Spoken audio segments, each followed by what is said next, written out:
చిన్న ప్రార్థన చేసుకుని ఈరోజు వాక్యాన్ని ధ్యానించుకున్నాం. మహోన్నతుడా, మహాపరిశుద్ధుడా, గొప్ప దేవుడా, తండ్రి, మీ ఆత్మ ద్వారా, మీ వాక్యం ద్వారా మీరే మాతో మాట్లాడవలసిందిగా, మమ్మలను ముందుకు నడిపించవలసిందిగా యేసుక్రీస్తు వారి అతి పరిశుద్ధ నామంలో మిమ్మల్ని ప్రార్థించి ప్రతిమాని వేడుకుంటున్నాము. మా ప్రియ పరలోకపు తండ్రి, ఆమేన్. ఈ 40 డేస్ ప్రేయర్ ఫెలోషిప్లో 15వ రోజు మన యొక్క వాక్యాంశంగా స్లేవరీ, బానిసత్వము అనే అంశాన్ని మనం తీసుకున్నామండి. ముందుగా ఈ స్లేవరీ అంటే ఏంటో దాని యొక్క అర్థాన్ని మనం చూద్దాం. Slavery is a condition in which one human being was owned by another. ఒక వ్యక్తి మరొకరి ఆధీనంలో లేదా మరొక దాని ఆధీనంలో ఉండేటువంటి పరిస్థితి, దీన్నే బానిసత్వము లేదా స్లేవరీ అంటారండి. మీకు సందేహం రావచ్చు, ఏమండి మనం ఒక స్వతంత్ర దేశంలో ఉన్నాం, ఒక ఇండిపెండెంట్ కంట్రీలో ఉన్నాం కదా, మరి ఈ బానిసత్వం గురించి, ఈ స్లేవరీ గురించి మీరు ఎందుకు చెప్తున్నారు అని అంటే, ఇప్పటికీ ఈ రోజుల్లో కూడా చాలామంది మద్యానికి బానిసలుగా ఉన్నారండి. చాలామంది ఆ యొక్క స్మోకింగ్కి, ఆ యొక్క ఫోటోగ్రఫీకి బానిసలుగా వారు జీవిస్తున్నారు. ఇంకా ఆ యొక్క ఖైనీ, గుట్కా, ఇంకా డ్రగ్స్ ఇలాంటి భయంకరమైన వాటికి ఎంతోమంది బానిసలుగా ఉంటూ వారి యొక్క ఆరోగ్యాన్ని వారు పాడు చేసుకుంటూ వారి జీవితాలను నాశనం చేసుకుంటున్నారు. ఆనాడు యేసుక్రీస్తు ప్రభు ఈ యొక్క బానిసత్వాన్ని గురించి, ఈ యొక్క స్లేవరీని గురించి, దాని నుండి మనం ఎలా బయటపడగలమో ఆ యొక్క మార్గాన్ని గురించి అన్నిటినీ ఆయన చెప్పడం మనం బైబిల్లో చూడొచ్చు. యోహాను సువార్త 8వ అధ్యాయము 34 నుండి 36 వరకు మనం చదువుకున్నట్లయితే, యోహాను సువార్త 8వ అధ్యాయము 34 నుంచి 36 వచనాలండి.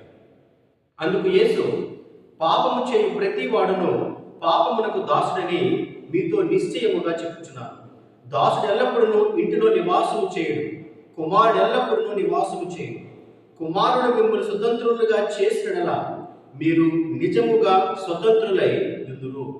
మరి ఎవరైతే వారి జీవితాల్లో ఆ యొక్క పాపము వారు చేస్తుంటారో, పాపము చేయు ప్రతి వాడు దానికి దాసుడని ఆయన వాక్యం రాయించాడు. మరి కుమారుడు ఎవరినైతే మరి విడిపిస్తాడో మరి వారందరూ కూడా స్వతంత్రులుగా ఉంటారని ఇక్కడ వాక్యంలో రాయబడింది. ఇక్కడ కుమారుడు ఎవరండి అని అంటే ఎవరో కాదండి, మన ప్రభు అయిన యేసుక్రీస్తు ప్రభు. మరి ఒక వ్యక్తిని ఆయన ఏ రకంగా విడిపిస్తాడు, ఏ రకంగా ఆ వ్యక్తిని విడిపించి స్వాతంత్రం ఇస్తాడు అని అంటే, అదే అధ్యాయంలో మరి 31 నుంచి 32 చదువుకున్నట్లయితే, కాబట్టి యేసు తనను నమ్మిన యూదులతో, మీరు నా వాక్యమందు నిలిచిన వారైతే నిజముగా నాకు శిష్యులయ్యుండి సత్యమును గ్రహించెదరు, అప్పుడు సత్యము మిమ్మల్ని స్వతంత్రులుగా చేయనని చెప్పగా, మరి if you continue in my word you are truly my disciples and you will know the truth and the truth will set you free. మరి ఆ కుమారుడి ద్వారా, యేసుక్రీస్తు ప్రభు ద్వారా, ఆయన వాక్యం ద్వారా ఆ యొక్క స్వాతంత్రాన్ని మనం పొందుకోగలుగుతాము అని దేవుడు ఆయన వాక్యం ద్వారా స్పష్టంగా రాయించాడండి. మరి బైబిల్ గ్రంథంలో మరి ఆనాడు మనం చూసినట్లయితే ఐగుప్తు దేశంలో బానిసలుగా ఉన్నటువంటి ఆ యొక్క ఇజ్రాయేలును ఆ యొక్క బానిసత్వం నుండి విడిపించాలని, ఆ యొక్క వాగ్దాన భూమిగా పిలువబడినటువంటి కనాను దేశంలోనికి వారిని నడిపించాలని దేవుడు ఎంతగానో ఆశపడ్డాడు. మరి వారందరినీ కూడా ఆ యొక్క ఐగుప్తు నుంచి బయటకు తీసుకొచ్చి మరి ఆయన ఆ యొక్క కనాను దేశంలోనికి ఆయన నడిపిస్తూ ఉండగా మరి కొంత దూరం బాగానే ప్రయాణం చేశారండి. కానీ ఆ తర్వాత వారికి మాంసం లేదని, వారికి నచ్చినటువంటి ఆ యొక్క కూరగాయలు లేవని, మరేమో లేవని కంప్లైంట్ చేయడము, మరి దేవునిపై సనగడము, మరి విసుక్కోవడము, మరలా వెనక్కి వెళ్ళిపోతే బాగుంటుందేమో అని అనుకోవడము మనం బైబిల్ గ్రంథంలో చూస్తాం. సంఖ్యాకాండం 11వ అధ్యాయము 4 నుంచి 6 వరకు మనం చదువుకున్నట్లయితే, సంఖ్యాకాండము 11వ అధ్యాయము 4 నుంచి 6 వచనాలండి. వారి మధ్యనున్న మిశ్రిత జనము మాంసాపేక్ష అధికముగా కనుపరచగా ఇజ్రాయేలీయులను మరలా ఏడ్చి, మాకెవ్వరూ మాంసము పెట్టెదరు, ఐగుప్తులో మేము ఉచితముగా తిన్న చేపలను, కీరకాయలను, దోసకాయలను, కోరాకులను, ఉల్లిపాయలను, తెల్లగడ్డలను జ్ఞాపకమును కూర్చుచున్నవి. ఇప్పుడు మా ప్రాణము సమస్యలను, ఈ మన్నా కాక మా కనుల ఎదుట మరేమీ లేదని చెప్పుకునేవి. ఏమంటే ఆనాడు మరి బానిసత్వంలో ఉన్నటువంటి ఆ యొక్క ఇజ్రాయేలీలను మరి విడిపించాలని వారికి ఒక స్వతంత్ర దేశాన్ని, ఒక ఇండిపెండెంట్ కంట్రీని దేవుడు ఇవ్వాలని ఆశపడితే ఆ యొక్క కూరగాయల కొరకు, ఆ యొక్క మాంసం కొరకు వారు మరి ఎంతగానో వారు తిరుగుబాటు చేసినట్టుగా కూడా మనం బైబిల్లో చూస్తామండి. మరి ఈ రోజుల్లో కూడా చాలా మంది మరి తాత్కాలికమైనటువంటి సుఖ సౌఖ్యాల కొరకు, ఆ యొక్క అల్పకాల పాప భోగాల కొరకు దేవుణ్ణి, ఆయన వాక్యాన్ని విడిచిపెట్టి అదే బానిసత్వంలో, అదే పాప స్థితిలో ఉండాలని చాలా మంది ఇష్టపడుతున్నారు. అది ఆ యొక్క వ్యక్తికి ఎంత మాత్రం కూడా మంచిది కాదండి.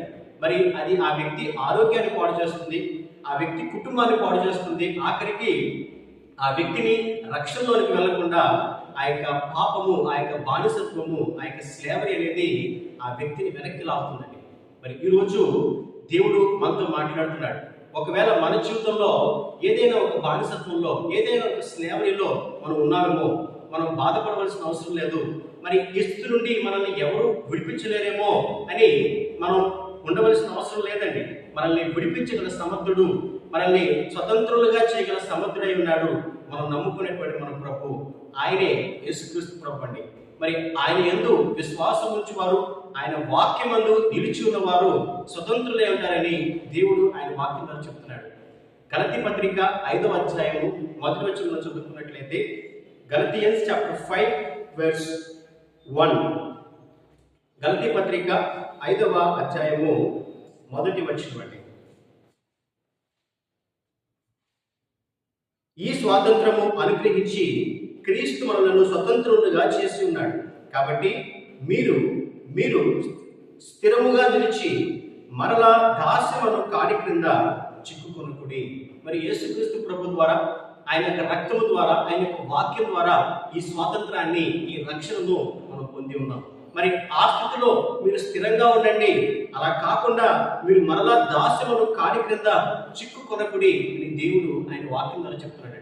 కాబట్టి మనల్ని విడిపించగల సమర్థుడు, అది ఎలాంటి బలహీనత అయినప్పటికీ కూడా లోకమును జయించినటువంటి క్రీస్తు మన ప్రతి పాపము నుండి, మన ప్రతి బానిసత్వం నుండి మనల్ని విడిపిస్తానని, మనకి స్వాతంత్రాన్ని ఇస్తానని దేవుడు చెప్తున్నాడండి. కాబట్టి మనం ప్రభువుని నమ్ముకుందాం, ఆయన వాక్యంపై మనం విశ్వాసం ఉంచుదాం, మరి స్వతంత్రులుగా ఫ్రీడంతో మనం జీవిద్దాం. దేవుని కొరకు నమ్మకమైన సాక్షులంగా మనం జీవిద్దాం. దేవుడు తన పరిశుద్ధ వాక్కును దీవించి ఆశీర్వదించును గాక. ఆమేన్.